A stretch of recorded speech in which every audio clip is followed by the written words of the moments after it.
रहे मैं इमरान खान। नादरीन, सबसे पहले अमेरिका में मुकीम है डॉक्टर मुईद पीरजादा साहब।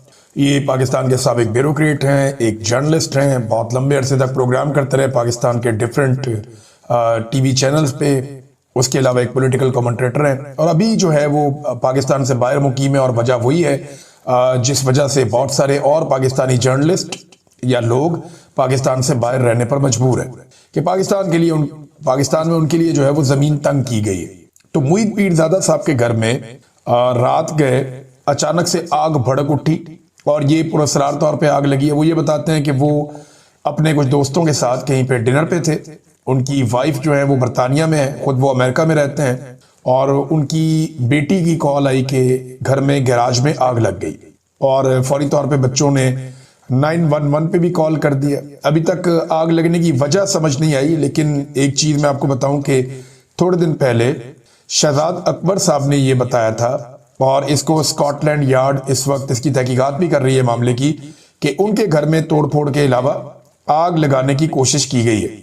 और उससे पहले शहजाद अकबर साहब पे एक फिजिकल अटैक भी उनके घर के दरवाजे पे एक शख्स ने अंदर दाखिल होकर किया। तो अगर आप इन चीजों को प्लस माइनस करें तो ये डॉक्टर मुईद पीरजादा कई मरतबा ये कह चुके हैं कि उनकी अपनी जान खतरे में है। वो कई मरतबा खतरे का इजहार भी कर चुके हैं और वो बरमला अक्सर ये कहते रहते हैं कि उन्हें लगता है कि उनकी जान को खतरा है या उनके पीछे पड़े हुए लोग या उन्हें इस किस्म के पैगाम दिए जा रहे हैं। तो डॉक्टर मुईद पीरजादा साहब के साथ हमारी हमदर्दियां हैं। और अभी क्योंकि पुलिस इस मामले को इन्वेस्टिगेट कर रही है, डॉक्टर साहब ने खुद भी कहा कि वो नहीं चाहते कि कोई ऐसी बात करें जिससे कोई स्पेकुलेशन हो, बल्कि वो ये कह रहे हैं कि जरा मामले को देखते हैं गहराई से। और जब पुलिस इन्वेस्टिगेट करेगी, पुलिस का और जो फायर ब्रिगेड का रिस्पांस था वो बहुत अच्छा था। इसमें डॉक्टर साहब ने तारीफ भी की। वहाँ अमेरिका में आपको पता है वो सुपर पावर है, उन्होंने अपना निज़ाम अपने इदारे तो अपने लिए बहुत शानदार बनाए हुए हैं और मुईद पीरजादा साहब एक अच्छे इलाके में भी रहते हैं। बहरहाल अभी देखते हैं इस मामले में क्या होता है, लेकिन जब तक कोई नतीजा नहीं निकलता इसके ऊपर हम कोई बात नहीं कर सकते। लेकिन ये खतरा तो बदस्तूर मौजूद है। थोड़े दिन पहले डॉक्टर मुईद पीरजादा उन लोगों में से एक हैं जिन्हें 85 साल तक की सजा सुनाई गई थी।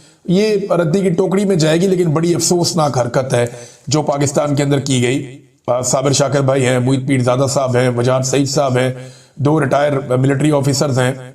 तो इन सबको सजाएं सुनाई गई हैं। अब नाजरीन पाकिस्तान में आए तो जो सबसे बड़ा इवेंट होने जा रहा है अब तक जो दिखाई दे रहा है, एक तो स्ट्रीट मूवमेंट में पाकिस्तान तहरीक इंसाफ कोशिशें कर रही है। वो जोर लगा रहे हैं कि कुछ ना कुछ करके जो स्ट्रीट मूवमेंट है वो मोमेंटम पकड़े। और इसके लिए मुख्तलिफ इलाकों में, खैबर पख्तूनख्वा में, बलूचिस्तान में, सिंध में मूवमेंट हो रही है। पंजाब में सुहेल अफरीदी का चक्कर लगाने के बाद कुछ मूवमेंट में बेहतरी आई है और उसके बाद आलिया हमजा साहिबा ने और दीगर लोगों ने मकामी सतह के ऊपर अवामी तहरीक शुरू करने के लिए जो स्ट्रीट मूवमेंट है जो चलनी है उसके लिए उन्होंने मोमेंटम बनाना शुरू किया है। लेकिन वो मोमेंटम जो 2024 में पाकिस्तान तहरीक इंसाफ के पास था वो अभी तक पाकिस्तान तहरीक इंसाफ के पास नहीं है। जो मौका उस वक्त अली अमीन गंडापुर साहब को मिला था उसका आधा मौका भी अभी सुहेल अफरीदी साहब को नहीं मिला।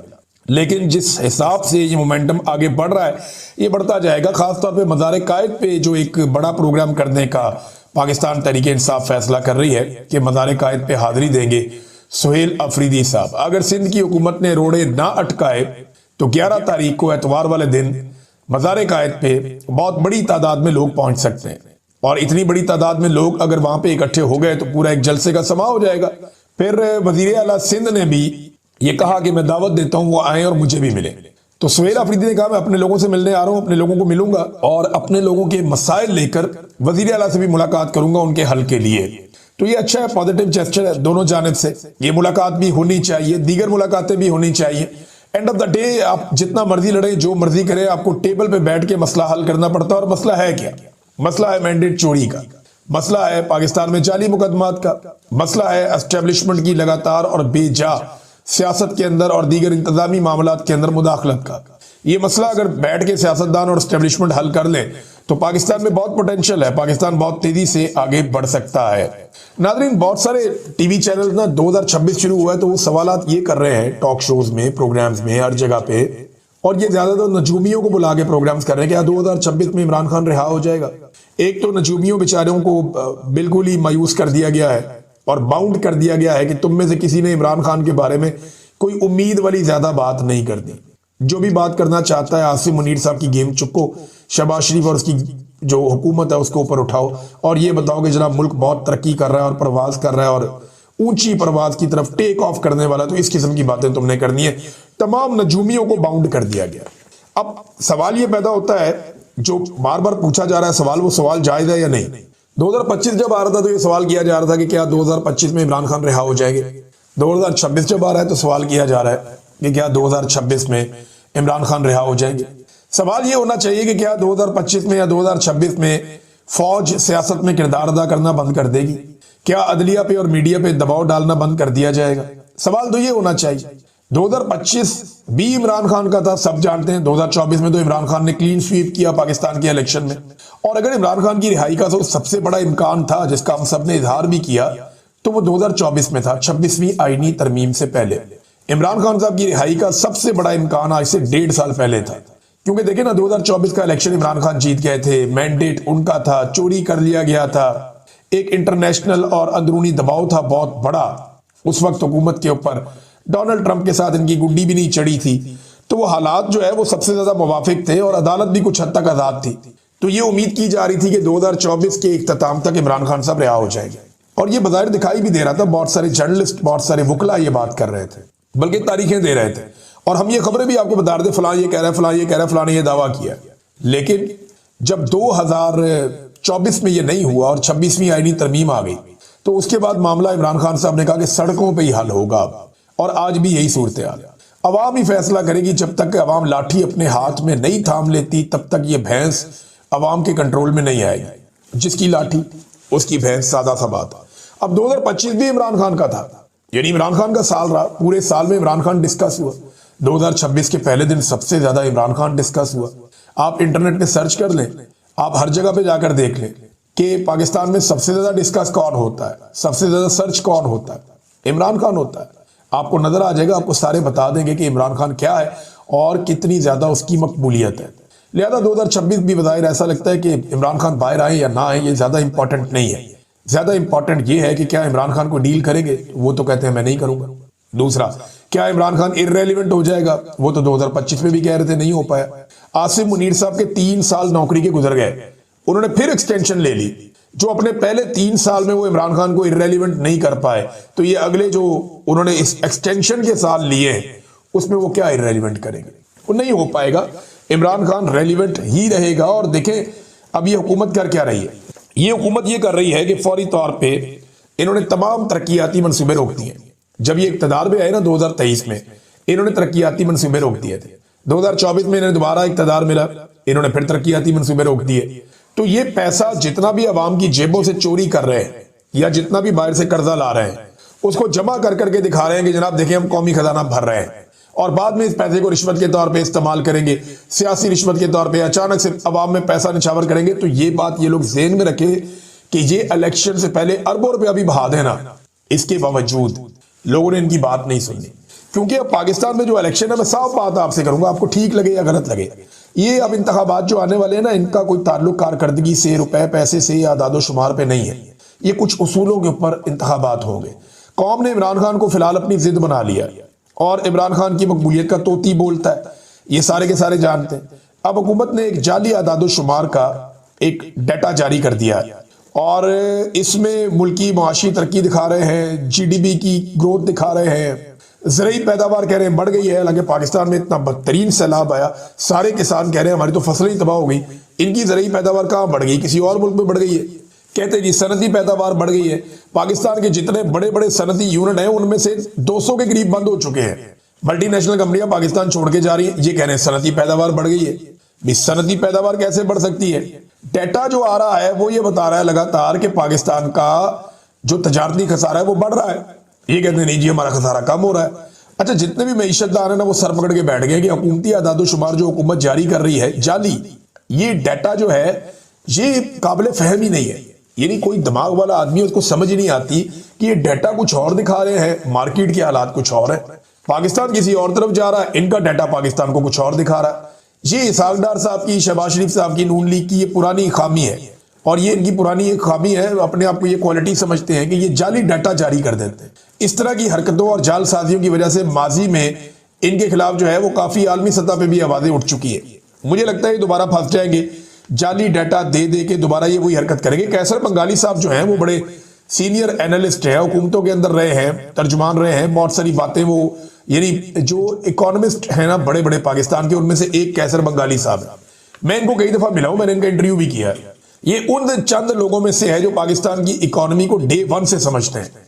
वो ये कहते हैं और इनका दावा है कि पाकिस्तान डिफॉल्ट कर चुका है। हम कर्जा लेते हैं कर्जा वापस करने के लिए, यानी जो मुल्क कर्जा ले और कर्जा वापस ना कर सके वो डिफॉल्ट होता है। एक्चुअली डिफॉल्ट कहते हैं किसे, कि एक बंदे ने कर्जा लिया, अब उसमें कर्जा वापस करने की सलाहियत नहीं है तो वो अपने आप को दिवालिया डिक्लेयर कर देता है। ये है जी डिफॉल्ट। तो कैसर बंगाली साहब कह रहे हैं कि जनाब ये डिफॉल्ट हम कर चुके हैं और कर्जा वापस करने के लिए चीन और सऊदी अरब ने अगर ये कह दिया कि हम रोल ओवर नहीं करते, यानी चीन और सऊदी अरब का जो अरबों डॉलर हमारे पास पड़ा हुआ है, अगर वो किसी वक्त कहते हैं कि हम रोल ओवर नहीं करते तो मईशत पाकिस्तान की बैठ जाएगी। हम कर्जों के वेंटिलेटर पे हैं। जिस दिन हमने कह दिया कि हम आजाद मुल्क हैं, उस दिन वेंटिलेटर में ऑक्सीजन बंद हो जाएगी। ये जनाब कैसर बंगाली साहब ने दावा किया। अब किसान जो है, किसान पाकिस्तान जो चैनल है वो ये बता रहा है किसान की हालत कि 1800 रुपए में जो गंदम किसान से खरीदी गई थी उस वक्त सबको ये जोश चढ़ा हुआ था कि रोटी सस्ती रोटी सस्ती, और आज वही गंदम मार्केट में बाद औक़ात 5000 रुपए की भी मिल रही है। ये किसान पाकिस्तान चैनल है वो ये बता रहा है। 4000 तक तो मैंने भी सुना था, 4000 से ऊपर भी सुना था। अब वो ये कह रहे हैं 5000 तक पहुंच गई है। देखिए ये वो सीजन है जब गंदम बहुत छोटी छोटी है अभी गंदम की फसल, और ये गंदम की कटाई जो है वो मई में होती है ज्यादातर पाकिस्तान में। फिर नई गंदम मार्केट में आएगी, तो जब नई गंदम मार्केट में आएगी तो मरियम नवाज अप्रैल में एक कैंपेन शुरू करेंगी जिसमें वो कहेंगे रोटी सस्ती कर दी है, तो किसान को फिर मारेंगे। किसान से गंदम लेंगे 1800 2000 2200 में, और बाद में जब ये गंदम अपने पास रख लेंगे, अपने गोदामों में जमा कर लेंगे पैसे वाले लोग, तो उसके बाद गंदम की कीमत 3000 4000 हो जाएगी। अभी जो सरकार गंदम प्रोवाइड कर रही है मिलों को, वो 3000 रुपए में प्रोवाइड कर रही है। यानी हुकूमत 3000 रुपए में वो वाली गंदम मिलों को दे रही है जो किसान की बेचारे की 2200 की 2000 की बिकी हुई है, बाद औक़ात 1800 की बिकी हुई है।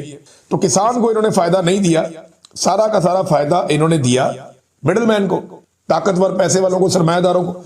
अब नाज़रीन इस वक्त जो ईरान के अंदर एक सूरत हाल है वो मैं आपके सामने रखता हूं, लेकिन पहले इमरान खान की मकबूलियत की बात कर रहे थे। सरकारी सरपरस्ती में एक कवाली नाइट होती है वॉल्ड सिटी के अंदर, वहां पे बहुत सारे खानदान जमा हो जाते हैं, खवातीन भी हैं, और बड़ी शौक से ये लोग कवालियां सुनते हैं। कवाल थे फराद अहमद खान साहब। अब वहां फरमाइश शुरू हो गई, प्रोग्राम सरकारी सरपरस्ती में था, फरमाइश शुरू हो गई जी वो गाना गाओ कैदी नंबर 804 वाला, वो जिसके बोल हैं जेल अडियाला कैदी 804 होवे वो नकदा कोका। तो जरा उन्होंने कहा जी, लोगों ने आवाज लगाना शुरू कर दी, गाना गाओ। वो फरमाइश के ऊपर वो कवाल बेचारे जो है उन्होंने वो गाना गा दिया, उनके ऊपर पर्चा हो गया दहशतगर्दी का। अब वो जो कवाल है फराद अहमद खान साहब, उन पे मुकदमा हो गया, और कोई 2-3 वॉल्ड सिटी के कोई बंदे हैं वो भी अफसर कोई मुअत्तल हो गए हैं। आप अंदाजा करें कि एक गाने से, इमरान खान के जिक्र से इनकी टांगें इतनी कांप जाती हैं, तो ये उसका मुकाबला इलेक्शन में करेंगे, मुमकिन नहीं है। अब नाज़रीन ईरान के अंदर मुजाहरे जो है वो शिद्दत इख्तियार कर गए हैं, 40 शहरों तक मुजाहरे फैल गए हैं। अब तक 12 अफराद की जान चली गई है ईरान में। ये क्यों हो रहा है? देखिए हमारे बहुत सारे दोस्त जो हैं वो ईरान के मौजूदा रिजीम को बहुत पसंद करते हैं, फिरका वारियत का मामला भी है। ईरान में दूसरी हुकूमत भी कोई आएगी तो वो उसी फिरके की आएगी, लेकिन जो ईरान की मौजूदा हुकूमत है वो अवाम को रिलीफ देने में कामयाब नहीं हो सकी। आलमी सतह पर ईरान पर लगातार पाबंदियां, उसकी वजह यह है कि इसराइल के साथ ईरान का एक फड्डा है और अमेरिका के साथ उनका एक फड्डा है, और आलमी सतह पे उन्हें पाबंदियों का सामना। उन पाबंदियों की वजह से ईरान की मईशत गिरती जा रही है। अमेरिका का बड़ा पुराना एक ख्वाब भी है कि ईरान में रजीम चेंज ऑपरेशन हो जाए, लेकिन अमेरिका जमीन पे उतर के नहीं कर सकता। ये जब भी खड़े होंगे ईरान के अवाम खड़े होंगे। अब ईरान के अंदर जो मुजाहरे शुरू हो गए हैं, ये पहली मरतबा इतने बड़े पैमाने में मुजाहरे हो रहे हैं जिनसे ये समझ आ रही है कि कम से कम ईरान के अवाम की एक तादाद, एक मखसूस तादाद, मैं ये नहीं कहता सारा का सारा ईरान, लेकिन एक बड़ी तादाद ईरान के अवाम की महंगाई के खिलाफ और ये जो उनकी करेंसी की गिरावट है उसके खिलाफ बाहर निकल आई, और वो हुकूमत से नाराज है। अमेरिका जो है वो अवाम के साथ खड़ा हो गया। इसके बारे में उनके स्टेटमेंट्स भी आ रहे हैं। डोनाल्ड ट्रंप का बड़ा एक क्लियर स्टेटमेंट भी आया हुआ, वो आपने पढ़ा भी है, मैंने आपको पढ़ के भी सुनाया कि उन्होंने धमकी लगाई ईरान को कि मुजाहिरीन पे गोली मत चलाना, वरना हम इनके लिए पूरे तैयार हैं, हम आ जाएंगे इनकी मदद करने के लिए। तो डोनाल्ड ट्रंप ने धमकी भी लगाई। अब पाकिस्तान का प्रॉब्लम यह है कि पाकिस्तान के इर्द गिर्द हर तरफ हर तरफ पाकिस्तान के इर्द गिर्द रजीम चेंज भी हो रहे हैं, अवामी इनकलाब भी आ रहे हैं, और पाकिस्तान के अंदर बार बार एक दस्तक देती है अवामी तहरीक, लेकिन वो अपने आप को इनकलाब में कन्वर्ट नहीं कर पा रही। हाँ, ये जरूर था कि 8 फरवरी 2024 को पाकिस्तान में एक शानदार इनकलाब आया था। पाकिस्तान की मिलिट्री एस्टेब्लिशमेंट को पाकिस्तान की आवाम ने नाको चने चबवा दिए थे। आसिम मुनीर साहब अपनी पूरी ताकत के बावजूद अपने सारे सियासी साथियों के साथ मिलकर भी इलेक्शन में अवाम के हाथों बदतरीन शिकस्त खा गए थे, और ये शिकस्त नस्लों तक याद रखी जाएगी। लेकिन अभी मैं आपको बताता हूं अगले इलेक्शन में क्या होना है। ये 8 फरवरी 2024 के इलेक्शन से लेकर अब तक 1 करोड़ नया वोटर बन चुका है। ये जो 1 करोड़ नया वोटर बना है, ये किसको वोट डालेगा? आप सारे जानते हैं। ये एस्टेब्लिशमेंट के साथ तो नहीं है, एस्टेब्लिशमेंट के खिलाफ है। ये वोटर कौन है? ये जेन जी है, जेन जी। ये जेन जी है, ये वो नौजवान है जो सन 2000 के एड़े गेड़े में पैदा हुए हैं। तो ये जो जेन जी है ना, अब इनकी बारी है, और ये सारे के सारे खड़े हुए हैं इस वक्त एंटी एस्टेब्लिशमेंट होके। तो ये तो जहां पे जिस जमात को या जिस ग्रोह को फौज सपोर्ट करेगी उसके खिलाफ वोट डालेंगे। ये पीएमएलएन और पीपल्स पार्टी के साथ नहीं जाएंगे, ये इमरान खान के साथ जाएंगे। वो इमरान खान को अपना लीडर समझते हैं। और ये जेन जी है, इसने नाक में दम किया हुआ है। अभी आने वाले वक्त में 1 साल आपका और गुजरेगा, 50 लाख और वोटर आ जाएगा। अभी 2-4 साल आप गुजरने दें, जेन अल्फा तैयार हो रही है। ये जो जनरेशन अल्फा है ना, ये जिस वक्त आपके सामने आएगी वो बहुत लीथल है, आपको लग पता जाएगा। हमारे बच्चों को बड़ा होने दीजिए, वो आपको बताएंगे कि लड़ाई लड़ते कैसे और बयानियां बनाते कैसे। वो आपकी सियासत लपेट के आपको वापस दे देगी और सबका किबला दुरुस्त कर देगी। ये जेन जी और जेन अल्फा, इनके हाथ में जब चीजें आएंगी ना, तो फिर फैसला साज फैसले नहीं कर पाएंगे। फिर ये आपसे मनवा लेंगे जो इन्होंने मनवाना होगा। ये मैं अच्छी तरह जानता हूं और मैं ये देख भी रहा हूं। मैंने बच्चों के तेवर देखे हैं। आज प्राइमरी स्कूल के अंदर जाके आप आवाज लगाएं, आपको पता चलेगा कि प्राइमरी स्कूल के बच्चे आज कहां खड़े हैं। नादरीन, आईएमएफ से कर्जा लेने वाले ममालिक की फहरिस्त में पाकिस्तान 4थे नंबर पर आ गया दुनिया में। यानी वो ममालिक जो आईएमएफ से बहुत बड़े बड़े कर्जे ले चुके हैं, उनमें पाकिस्तान 4थे नंबर पे है। जबकि भारत दुनिया की सबसे बड़ी मईशतों की जो फहरिस्त है, उसमें 4थे नंबर पे आ गया। आप देखें ना, एक ही साथ आजाद हुए दोनों मुल्क। पाकिस्तान के पास वसाइल बहुत ज्यादा है, भारत के पास भी है। तो भारत जो है वो दुनिया की 4थी बड़ी मईशत बन गया, और पाकिस्तान जो है वो आईएमएफ का 4था सबसे बड़ा मकरूज बन गया। फर्क क्या? भारत में मार्शल लॉ नहीं लगते, भारत में मिलिट्री एस्टेब्लिशमेंट उनकी सियासत के अंदर मुदाखलत नहीं करती। चीन की मिसाल ले लेना, हमने असल में निजाम दिखाया कुछ, चलाया कुछ। जमहूरियत दिखा के डिक्टेटरशिप चलाते रहे। तो दोगला निजाम कभी भी नहीं चलता जिसकी ख्वाजा आसिफ तारीफें करते। आपको या डिक्टेटरशिप लानी है तो पूरी डिक्टेटरशिप लाके चलानी है, आपको अगर जमहूरियत लानी है तो पूरी जमहूरियत लाके चलानी है। ये दोगले निजाम नहीं चलते होते। पाकिस्तान इसीलिए मार खा गया। आप देखें ना, चाइना के अंदर जो सिस्टम है उसको लोग डिक्टेटरशिप समझते हैं, 1 पार्टी सिस्टम। लेकिन चाइना 1949 में आजाद हुआ, उसके 50 करोड़ लोग उस वक्त गरीब थे। 2020 में 70 साल के बाद उनका एक आदमी भी गरीब नहीं था। उन्होंने गुर्बत की लकीर ही मिटा दी कि कोई गरीब बाकी नहीं बचा। सारे गुर्बत की लकीर से ऊपर आ गया। पाकिस्तान बना तो लगभग 1.5-2 करोड़ गरीब थे, और इस वक्त पाकिस्तान में आधा पाकिस्तान गरीब है, गुर्बत की लकीर से नीचे। तो हम ना इधर के रहे ना उधर के रहे, ना ये सिस्टम समझ आया ना वो सिस्टम समझ आया, और इसकी वजह से हम लगातार नुकसान उठा रहे हैं। दुनिया से पैसा मांगते जा रहे हैं। कैसर बंगाली साहब की बात आपने सुन ली। नादरीन, एक बड़ी डेवलपमेंट यमन में हुई है। सऊदी हमायत याफ्ता फोर्सेस को यमन में एक बहुत बड़ी कामयाबी मिल गई। ये मोहम्मद बिन सलमान की एक बड़ी कामयाबी है, क्योंकि वो ये चाहते हैं, सऊदी अरब की गवर्नमेंट, कि यमन के अंदर एक हुकूमत बने और एक मरकजी हुकूमत बने जो पूरे यमन को कंट्रोल करे।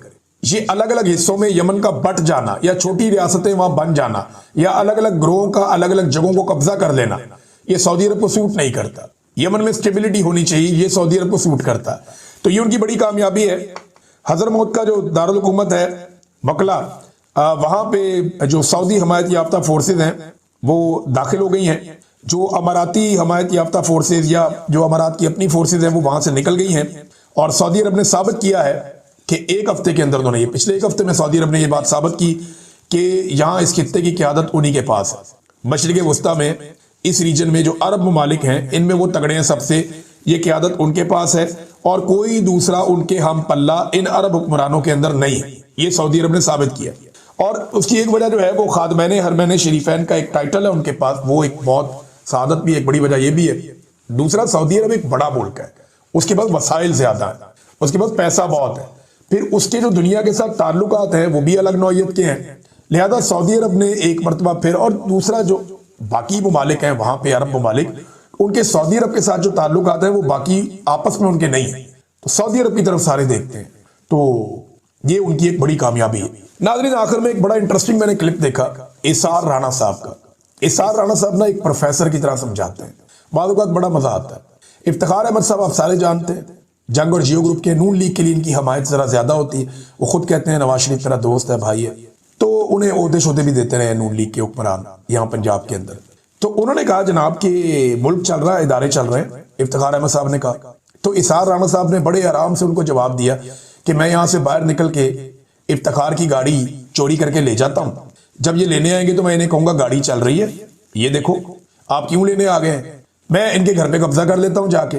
ये जब कब्जा छुड़वाने के लिए आए या कब्जा वापस लेने के लिए आए तो मैं इन्हें कहूंगा देखो लाइटें भी चल रही हैं, पंखे भी चल रहे हैं, क्यों आ गए हो वापस लेने के लिए अपना घर। तो ये हुकूमत बनी कब्जे से है, ये चल कैसे रही है, ये बहुत बात की बात है। पहली बात ये है कि ये कब्जा छूटना चाहिए बस।